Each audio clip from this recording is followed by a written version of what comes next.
성경을 볼 때요, 통합적으로 이 성경을 전체적으로 이렇게 보는 안목이 필요한데요. 성경을 우리가 전체적으로 또 우리가 통합적으로 보지 못하면 부분적인 것에 매이게 되고요. 또 부분적인 것에 매이게 되면 성경이 말씀하고 있는 본래 의도와는 다르게 신앙생활을 할 수밖에 없습니다. 구약에서 타락한 이스라엘 백성들이 하나님과 우상을 겸하여 섬긴 것과 2000년 전 유대인들이 성경을 보면서도 이 땅에 오신 하나님의 아들 예수 그리스도를 믿지 않았던 것과 오늘날 많은 사람들이 사이비 종교나 또 이단으로 빠지는 것과 또 정통 교회 안에 있는 성도들도 바르게 신앙생활을 하지 못하는 것은요, 바로 우리가 이 성경을 듣고 보면서도 이 통합적으로 성경을 전체적으로 보지 않고 그것들을 이해하지 않기 때문에 그렇습니다. 이 고린도 교회 성도들도 마찬가지였는데요. 고린도 교회 성도들은 신앙적으로 어린아이 수준에 머물러 있었잖아요. 어린아이는 어른처럼 추상적, 논리적, 통합적 사고를 할 수가 없습니다. 그것이 아주 어린아이의 특징이잖아요. 근데 어른들은 그렇지 않습니다. 보이지 않는 것도 추상적인 개념으로 생각할 수 있고 여러 가지 사건들을 논리적으로 맞춰서 생각할 수 있고 그것들을 다 통합적으로 어른들은 사고할 수 있잖아요. 근데 이 고린도 성도들이 신앙적으로 어린아이의 수준에 있었다라는 것은요, 성경을 보면서도 성경 전체를 조명하고 통합적 사고를 하지 못했다라는 거잖아요. 은사는 알았지만 은사에 대해서 그럼 그들이 통합적 사고를 했다라는 겁니까? 그렇지 못했다라는 것이죠. 성령께서 주신 은사가 다른 어떤 교회보다도 많이 나타나고 그들이 활발하게 은사를 사용했지만 은사를 사용하면서도 은사에 대해서 통합적으로 그들은 생각을 하지 못했습니다. 은사에 대해서 그들이 통합적으로 생각하면서 그들이 은사를 사용했다면 은사를 주신 주체가 성령이구나. 우리가 은사를 받은 목적이 그리스도의 몸된 교회를 세워가는 거구나. 또 이게 은사를 사용할 때에도 사랑을 토대로 해서 다른 성도에게 우리가 유익을 끼쳐야 되는구나. 그런 것들을 다 알고 실천했을 것입니다. 그러나 그들은 은사에 대해서 통합적 사고를 하지 못했잖아요. 그들은 은사가 교회와 관련이 있음을 알지 못했습니다. 은사는 교회를 위해서 성령께서 각 성도에게 주신 거잖아요. 은사가 행해져야 될 장소가 우리 모든 성도들이 모이는 이 교회구나. 그런 것들을 생각하지 못했습니다. 이 교회의 중요성 이런 거 전혀 생각하지 못했어요. 컴퓨터 화면 앞에서 나홀로 예배를 드리는 것은 교회가 아니잖아요. 온라인에서 여러 성도들이 동시간에 함께 예배를 드린다고 해도 그곳에는 성령께서 각 성도들에게 주신 은사가 필요 있습니까?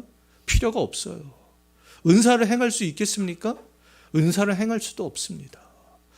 그런 것이 어떻게 온전한 교회라고 할 수 있겠어요? 바울이 은사에 대한 통합적 사고를 하지 못한 채 은사를 행하는 성도들에게 어떤 말을 하면서 시작하는지 오늘 본문 26절 한번 보십시오. 은사에 대해서 통합적 사고를 그들은 하지 못했잖아요. 그러니까 뭐라고 시작합니까? 너희가 모일 때에. 모일 때에? 은사에 대해서 계속 12장부터 얘기하고 있잖아요. 그러면 은사를 행하는 장소는 이 믿음의 성도들이 모이는 이 교회구나. 그것들을 우리는 생각할 수 있어야 되는 것이 아니겠어요. 우리들이 교회에 모일 때마다 해야 되는 일들은 성령이 주시는 은사를 부지런히 행함으로 이 교회를 세워가는 것이죠. 너희가 모일 때에. 우리 각 성도들이 교회에 모일 때마다 26절에 있잖아요. 찬송과 가르치는 말씀과 계시와 방언과 방언을 통역하는 일들을 할 때 이 교회가 어떻게 된다라는 겁니까? 세워져 갈 수 있다라는 거예요. 다른 성도들이 어떻게 된다라는 거예요? 유익함을 얻을 수 있게 된다라는 거잖아요. 우리가 함께 모여서 은사를 행할 때 또 우리 모두가 그 유익을 함께 누릴 수 있습니다. 26절에서 열거된 은사 중에서 오늘날 다른 성도들에게 유익을 줄 수 있는 은사는 찬송과 말씀과 통역이 된 방언이 되겠습니다. 계시는 중단이 되었기 때문이고요. 통역이 되지 않는 방언은 다른 성도가 이해할 수 없기 때문에 그렇습니다. 다시 한번 강조하지만 우리는 성경에 나와 있는 모든 주제들 성경의 말씀들을 통합적으로 사고하는 그것이 필요해요. 우리가 십계명의 말씀도 매주마다 읽을 때 이 십계명의 말씀들을 우리가 통합적으로 사고할 수 있어야 되는 거 아니겠어요?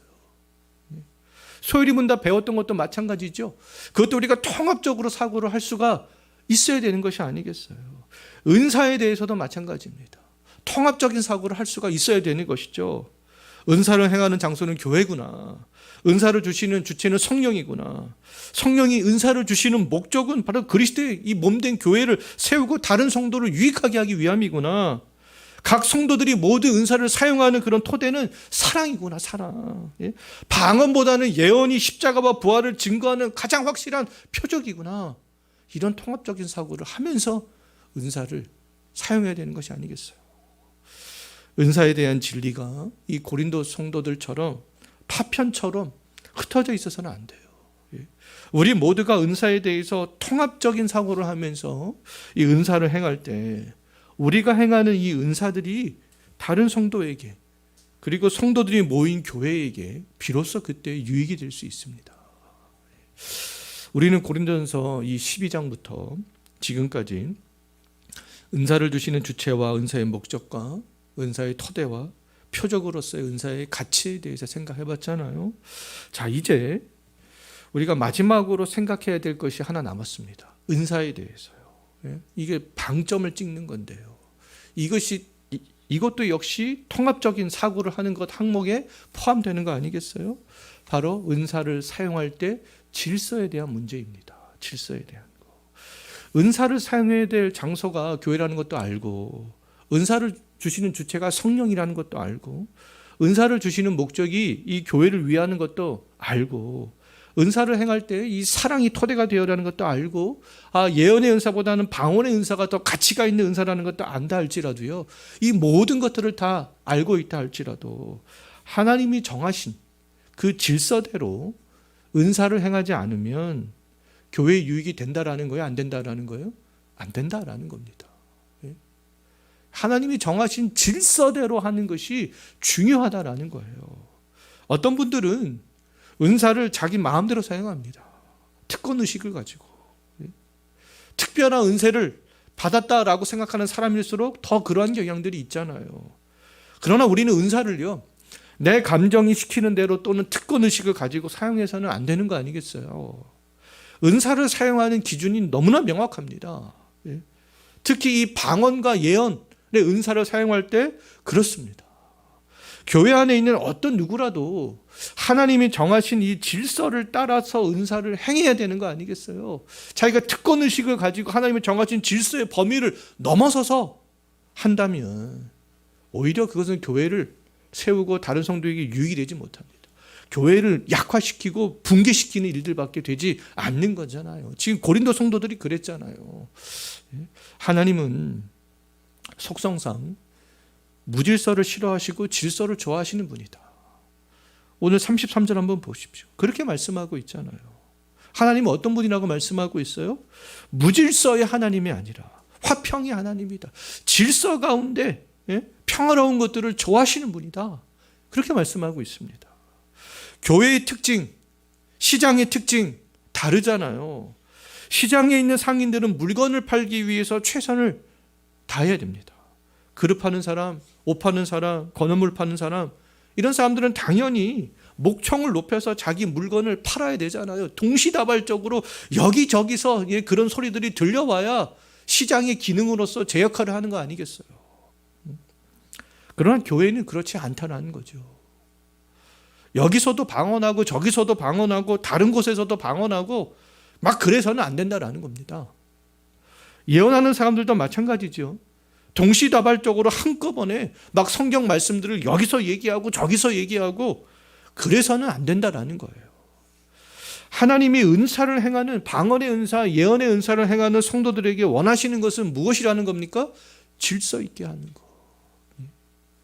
질서 있게 하는 거. 시장과는 다른 모습. 근데 지금까지 어떤 교회들은 시장과 동일한 모습으로 막 이런 것들을 해왔잖아요. 그런데 교회는 시장과 같아서는 안 된다. 질서 있게 해야 된다. 그것들을 지금 강조하고 있습니다. 자, 그렇다면 어떻게 방언을 하고 어떻게 예언을 해야 질서에 맞게 하는 것이겠는가? 우리가 이것들을 구체적으로 알아야 되는 거 아니겠어요? 자, 먼저 방언을 질서 있게 할 수 있는 첫 번째 방법에 대해서는 27절에 나와 있습니다. 뭐라고 말씀하고 있어요? 질서 있는 방언은 시장에 있는 상인들처럼 한꺼번에 여기저기서 말하는 것이 아니다. 그렇게 말씀하고 있잖아요.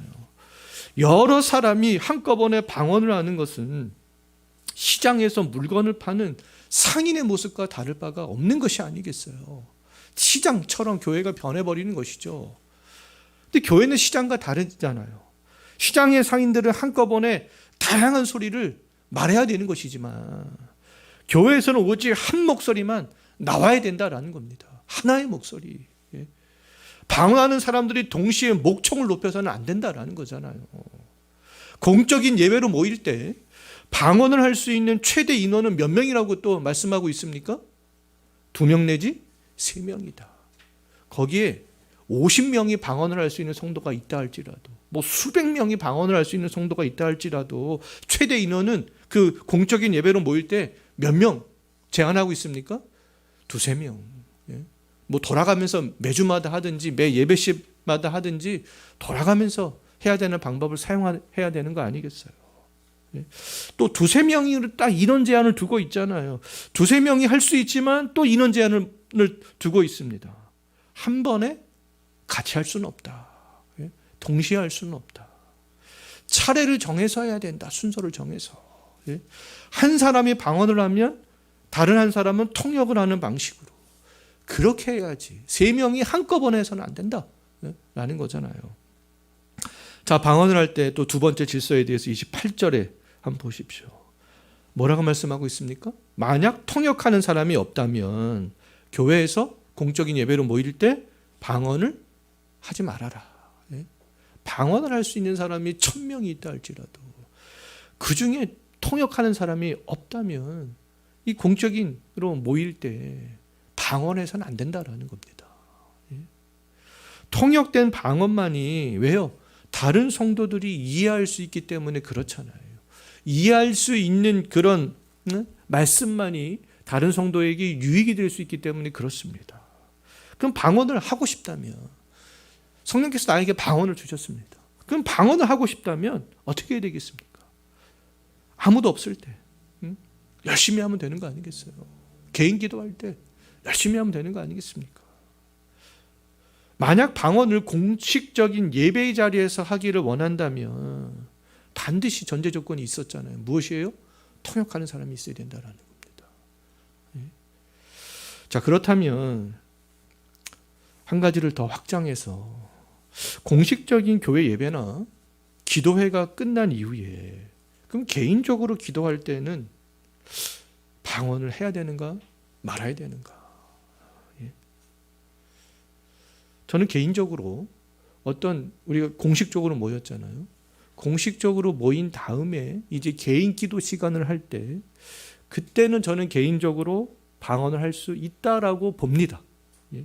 예를 들어서 금요 기도회 때 공적인 시간을 마친 다음에 우리 개인 기도하는 시간들이 있잖아요.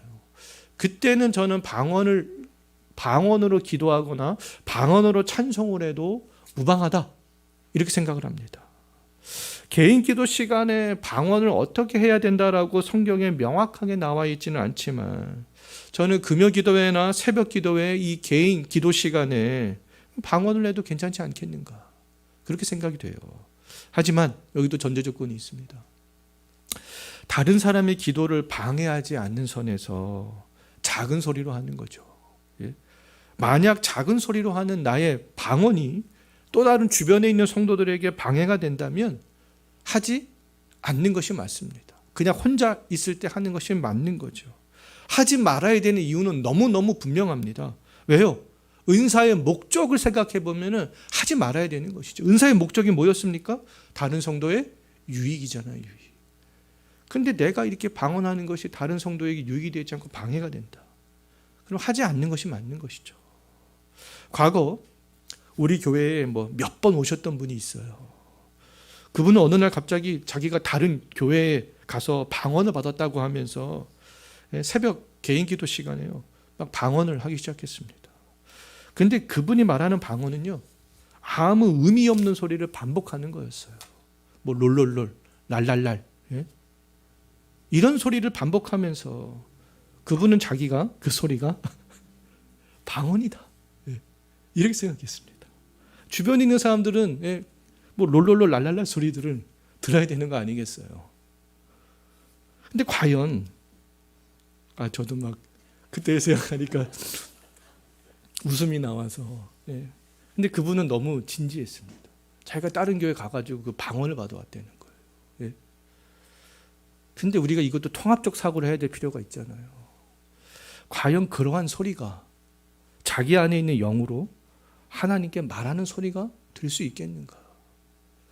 그런 소리가 하나님과 정말 교제할 수 있는 소리가 될 수 있겠는가? 자기에게 덕이 되는 소리가 정말 될 수 있겠는가? 불신자에게 그러한 소리가 표적을 나타내는 소리가 될 수 있겠는가? 개인 기도 시간일지라도 이상한 소리를 반복적으로 내는 것은 금하는 것이 맞습니다. 저희 자꾸 한 번 웃음이 나오면 제가 웃음이 잘 멈추지가 않아서 죄송합니다. 자, 의미 없는 말은 자기에게도 유익이 되지 않을 뿐만 아니라 교회에도 해가 되는 소리가 되지 않겠어요. 방언은요, 은사의 목적에 맞게 그리고 질서 있게 할 때 그때야 자기에게도 덕이 되고 교회에도 유익이 될 수 있는 거 아니겠습니까? 자, 예언도 방언과 마찬가지로 이제 질서를 따라서 해야 되는데요. 예언이 교회에 가장 큰 유익이 되는 은사라 할지라도 질서대로 하지 않으면 그것도 교회에 유익이 되지 않는다라는 거잖아요. 몸에 좋은 약이라도 용량에 맞게 복용하지 않으면 독이 되는 거 아니겠습니까? 용량에 맞게 복용하는 것이 바른 복용법이 되겠습니다. 예언도 마찬가지가 되겠어요. 예언이 죄인들을 변화시킬 수 있다 할지라도 하나님이 정하신 질서를 지키면서 할 때 유익이 될 수 있는 것이 아니겠어요? 자, 첫 번째로 지켜야 할 예언의 질서가 무엇인가? 29절 보십시오. 공적인 예배를 모일 때 예언할 수 있는 사람은 방언과 마찬가지로 인원 제한이 있습니다. 최대 몇 명이요? 2명 내지 3명이죠. 예. 어떤 사람은 설교를 통해서, 어떤 사람은 이 대표 기도를 통해서, 어떤 사람은 또 가르침을 통해서 예언할 수 있잖아요. 모일 때요. 근데 그때에도 질서대로 한 명씩 하는 것이죠. 질서대로 한 명씩. 만약에 우리 성도들이 다 예언할 수 있잖아요. 근데 다 예언할 수 있다라고 해가지고 우리 성도들이 다 예언할 수 있겠습니까? 같은 시간에 그럴 수 없잖아요. 그러니까 질서를 지켜서 2-3명 이렇게 해라 라는 거 아니겠어요? 자, 두 번째로 2-3명 중에 한 사람이 예언을 할 때 다른 사람은 어떻게 하라라고 했는지 계속해서 29절 한번 보십시오. 예언할 수 있는 사람이 2-3명 중에 한 명이 예언할 때 다른 예언하는 사람들은 어떻게 하라고 했습니까? 분별하라. 예. 어제 어떤 분이요, 교회 앞에 책을 여러 권 갖다 놨습니다. 예. 그래서 제가 그 책의 저자가 어떤 사람인가 인터넷을 좀 검색을 해봤어요. 예. 인터넷 여기저기에 나올 정도로 꽤나 유명한 분이었습니다. 예.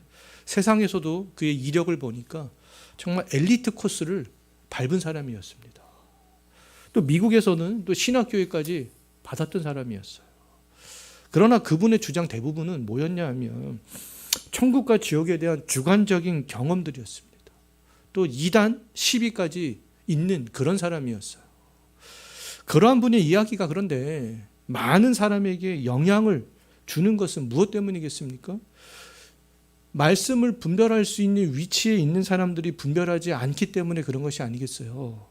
성경의 권위보다 그분의 입에서 나오는 말의 권위를 더 높게 생각하기 때문에 그런 것이 아니겠습니까? 그분과 그분을 추종하는 사람들에게는 성경이 완성된 최종의 계시가 아닌 것이죠. 그분의 입에서 나오는 말이 최종의 계시의 말이 아니겠어요? 자, 방언의 통역이 필요하다면 예언에는 무엇이 필요하다라는 겁니까? 분별이 필요하다라는 거죠.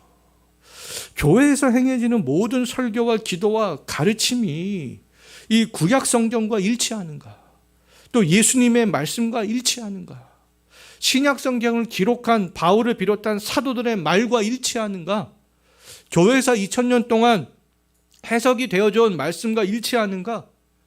한 교회 내에서 또는 교단 내에서 예언하는 위치에 있는 사람들은 그 예언을 분별을 하는 것이죠.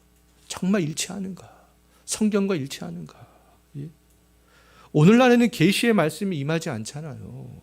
어떤 사람이 천국과 지옥의 경험을 생생하게 이야기한다 할지라도 그것은 그분의 주관적 경험이지 모든 사람들이 다 받아들여야 될, 믿고 받아들여야 될 그런 계시의 말씀은 아니잖아요.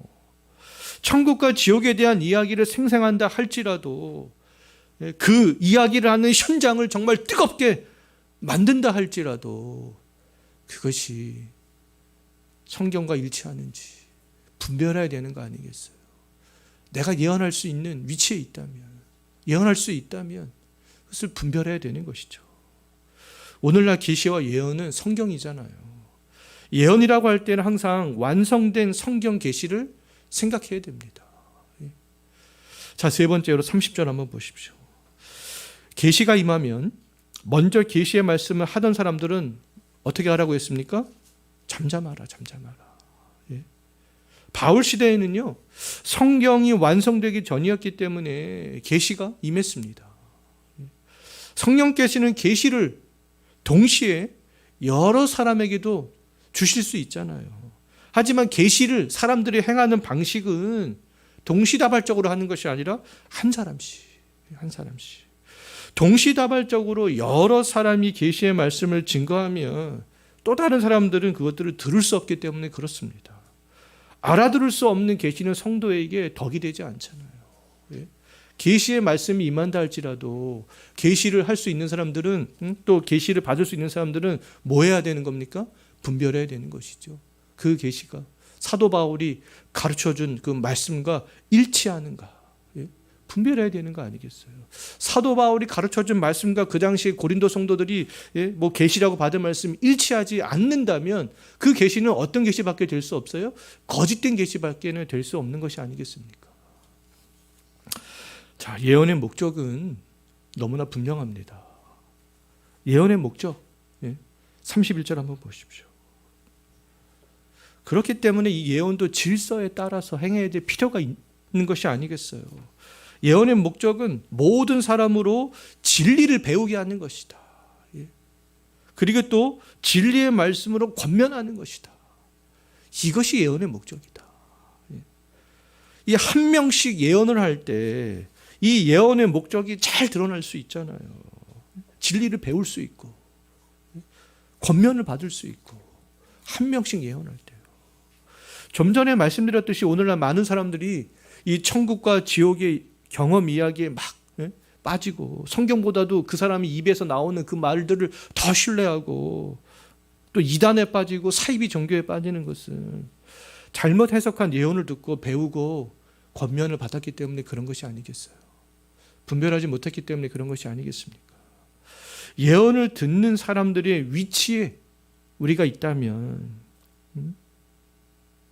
바르게 분별해야 되는 것이 아니겠습니까? 예언을 듣는 사람들의 위치에 있는 사람들도 있잖아요. 아직까지 성경의 지식들을 잘 알지 못해서 배워야 되는 그런 위치에 있는 사람. 그런 성도들은 잘 바르게 분별하지 못할 수 있습니다. 아직 성경에 대해서 통합적 사고를 잘하지 못하면 바르게 분별하지 못할 수 있잖아요. 때문에 성경에서 모든 성도들에게 너희도 다 예언을 하라 이렇게 이야기하고 있는 것이 아니겠습니까?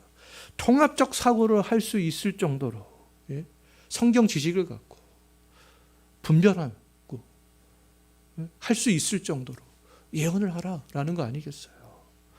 자, 예언을 하는 성도들은 바른 말씀과 이 거짓된 말씀을 분별할 수 있기 때문에 그렇습니다.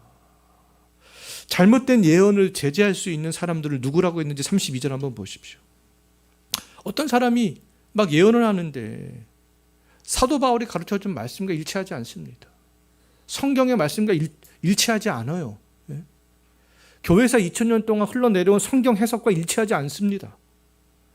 그럼 어떻게 하라고 했습니까? 잘못된 예언을 제재할 수 있는 사람들은 제재를 해야 되는데 누가 제재할 수 있다라는 겁니까? 예언을 듣는 사람이 아니라 예언을 할 수 있는 사람들이 그것들을 제재할 수 있다. 이렇게 말씀하고 있잖아요. 자, 여기 있는 우리 모두가 바른 예언을 할 수 있을 정도로 이 성경 지식을 가지고 있다면 우리 교회에 가만히 들어와서 잘못된 예언을 하는 사람들을 우리가 충분히 분별할 수 있어요, 없어요? 다 분별할 수 있는 것이죠. 거짓된 예언을 하는 사람을 우리 모두가 제재할 수 있어요, 없어요? 다 제재할 수 있습니다. 말씀 묵상하는 시간에 다른 이야기를 하는 사람들이 자꾸 와가지고 다른 이야기, 이런 이야기, 저런 이야기, 이상한 거짓된 말씀들을 막 이야기를 하려고 할 때, 또 개인적인 만남들을 통하여서 그런 이야기를 하려고 할 때 우리가 예언을 할 수 있다면 충분히 그것들을 제재하고 분별해낼 수 있는 거잖아요. 하나님은 교회 내에서 하나님이 주신 방언과 예언의 은사를 성도들이 행할 때 질서대로 하기를 원하시는 분이다라는 겁니다. 질서대로 할 때 성도들이 듣고 이해하고 배우고 권면을 받아 교회가 바로 서갈 수 있기 때문에 그런 것이죠. 자, 질서까지 우리는 은사를 생각할 때 이 통합적인 사고를 하기 위해서는 말씀 묵상하는 것이 중요합니다. 말씀 묵상을 해야 그것들이 더 기억에 우리의 그 심령 가운데 더 깊이 남을 수 있는 것이 아니겠어요. 자, 방언과 예언은 하나님이 주시는 은사가 되겠는데요. 그럼 우리는 이 두 가지 은사를 적극적으로 교회에 모일 때마다 사용을 해야 되는 거 아니겠습니까? 39절 한번 보십시오. 그래서 뭐라고 말씀하고 있어요? 예언하기를 사모하고 방언 말하기를 금하지 말라. 그럼 예언과 방언은 우리 모두에게 권장사항이 되겠습니다. 그런데 단 조건이 있죠. 조건이 뭐였습니까? 품이 있고 우리가 질서대로 하는 거예요. 질서대로. 고린도 교회 성도들처럼 무질서하게 하는 것은 결코 교회에 도움이 되지 않습니다. 방언과 예언을 하는 중요한 원리가 무엇인가? 40절에서 이제 결론을 딱 내고 있잖아요. 12장부터 14장까지의 결론입니다. 뭐라고 말씀하고 있어요? 품이 있고 질서 있게 하라. 품이 있고라는 아주 적절하게 하라는 겁니다. 결론이죠, 이게 결론. 품위와 질서를 지키다라는 것은요, 우리의 이성을 강조하는 거예요. 우리의 이성이 깨어있지 않으면 어떻게 품위 있고 질서 있게 할 수가 있겠습니까? 어떤 분들은 은사라고만 하면 그냥 무아지경을 생각합니다. 무아지경.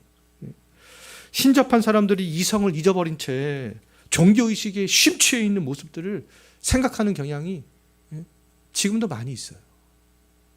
이성을 잃어버린 채 감정적 흥분을 강조하는 것은 바른 은사도 아니고요. 바른 기독교도 아닙니다. 무아지경 가운데 막 방언을 하고 감정적 흥분 상태에서 예언을 하는 것은 바른 기독교가 아니다라는 거예요. 품이 있고 질서 있게 하는 거. 온전한 기독교는 깨어있는 이성으로 질서를 지키면서 은사를 행하는 것이죠. 다른 성도가 방언을 하면 통역할 수 있는 성도는 통역을 순서를 지켰다가 딱 통역을 하고, 다른 성도가 예언을 하면 바른 예언을 하고 있는지 딱 분별을 하고, 다른 성도가 또 예언을 하면 이제 내가 하는 예언은 멈춰야 되는구나, 딱 멈추고. 이처럼 은사를 사용할 때에는 우리의 맑은 이성을 통제를 받는 것이죠. 이성의 통제를 받지 않으면요, 감정의 통제를 받게 됩니다. 이성의 통제 없는 그런 감정만으로는 품위가 있고 질서 있게 방언과 예언을 할 수가 없게 되는 거 아니겠어요? 하나님께서는 품위 있고 질서 있게, 그 우리가 방언을 할 때도 예언을 할 때도 그렇게 하기를 원하시는 거 아니겠습니까? 그런데 우리는 너무 오순절 영향들을 장로교들도 너무 많이 받았어요. 막 무아지경 가운데 막 들어가려고만 합니다. 근데 성경은 품이 있고 질서 있게 하라. 이성의 통제를 받으면서 분명히 그렇게 말씀하고 있잖아요. 품위 있고 질서 있는 방언과 예언을 설명하기 위해서 사도 바울은 교회 내에서 또 여자의 위치를 예로 들어서 또 이렇게 설명하고 있는데요. 오늘날 많은 사람들은 바울이 이 예로 든 여자의 위치에 대해서 동의하지 않습니다. 그러나 2000년 전에는 그렇지 않았어요. 바울이 이런 얘기하면 그렇지, 그렇구나. 다 동의가 되었던 사회예요. 오늘날에도 고린도전서 11장에서 살펴봤던 것처럼 머리됨의 원리, 머리됨. 여자의 머리는 남자고, 남자의 머리는 예수 그리스도고, 또 예수 그리스도의 머리는 하나님이다. 그렇게 머리됨의 원리로 설명하고 있잖아요. 이 머리됨의 원리와 남자와 여자의 관계를 창조 질서의 원리를 따라서 생각할 수 있는 사람들은 동의할 수 있는 거 아니겠습니까? 동의할 수 있는 것이죠. 그렇구나. 우리가 이 머리됨의 원리를 남자와 여자의 생각할 때 접근해야 되고, 또 이 창조 질서의 원리로 생각해야 되는구나. 다 동의할 수 있습니다. 고린도전서 11장 5절 말씀을 보면 여자도 교회 안에서 방언을 통역하거나 예언을 할 수가 있었어요. 그 당시에는 그 권위에 순종한다라는 것에 머리에 뭘 쓰고 했잖아요. 쓰지 않으면 할 수가 없었습니다.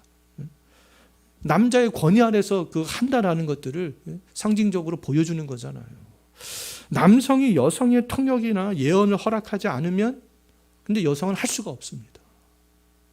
고린도전서 11장과 그러면 14장을 볼 때 여성은요, 교회 내에서 부교역자는 될 수 있어도 담임교역자는 될 수 없는 것이죠. 자, 교회 안에서 남성에게 허락을 받아서 여성이 방언을 통역하거나 예언을 할 때 그 자리에는요, 예언과 통역을 할 수 있는 또 다른 여성이 있을 수 있잖아요. 분명히 있습니다. 근데 그때 통역된 방언과 예언을 듣던 여성은 질문하고 싶을 수 있잖아요. 자신의 예언과 다른 여성의 예언이 이건 내가 조금 다른 것 같은데, 내가 해석하는 것과 저 사람이 해석하는 게 조금 다른 것 같은데, 그런 생각이 들 수 있잖아요. 그때 뭐 질문하고 싶기도 하잖아요. 근데 그때 어떻게 하라고 했는가? 35절 한번 보십시오. 어떻게 하라고 했습니까? 잠잠하라. 잠잠하라. 그럼 어떤 말씀이에요? 질문하지 말라라는 것이죠. 그것이 배움을 위한 목적이라도 교회의 공식적인 자리에서는 그냥 질문하지 말고 집에 가서 조용하게 남편에게 한번 질문해봐라. 항상 이거 할 때 머리됨의 원리와 이 창조 질서의 원리를 생각해야 이것이 동의가 될 수 있습니다. 남편에게 질문해라. 이렇게 하는 것이 동의가 되든지 동의가 되지 않든지 교회의 유익을 위해서 하나님이 정하신 질서라는 거예요. 질서. 여자가 교회에서 예언에 대해서 질문하는 것에 대해서 그러면 무엇이라고 했는가? 35절 마지막 부분 한번 보십시오. 뭐라고 말씀하고 있어요? 그것은 부끄러운 것이다. 부끄러운 거야. 부끄럽다라는 것은요, 하나님의 질서에 또는 하나님의 이치에 맞지 않는다라는 것이죠. 여자가 그렇게 하는 것은.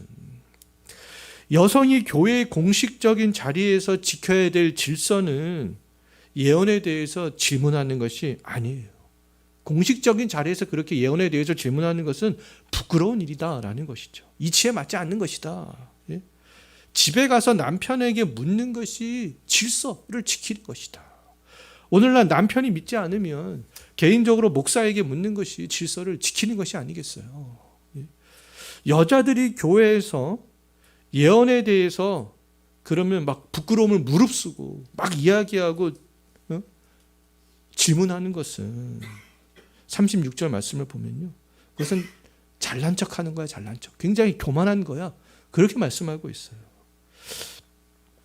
37절도 한번 보십시오. 하나님의 말씀이 질문하는 여자들에게서 난 것도 아니고 질문하는 여자들 너희들만 받은 것도 아닌데 마치 그렇게 하는 것은 너희들에게서만 하나님의 말씀이 난 것처럼, 너희들만 말씀을 받은 것처럼 그렇게 생각하는 것과 다를 바가 없다. 굉장히 그것은 교만한 거야. 부끄러운 거야. 지금 그렇게 말씀하고 있잖아요. 자, 이것을 지금 방언과 예언을 하면서 이렇게 얘기를 하고 있잖아요. 방언과 예언을 질서에 따라 행하지 않는 사람들도 마찬가지가 되는 것이죠. 질서를 따르지 않고 자기 마음대로 방언과 예언을 하는 사람들은 마치 방언과 예언이 자기에게서부터 난 것처럼, 자기에게만 임하는 것처럼 그렇게 생각하는 것이다. 그렇게 하는 것은 부끄러운 거야. 지금 그렇게 말씀하고 있잖아요.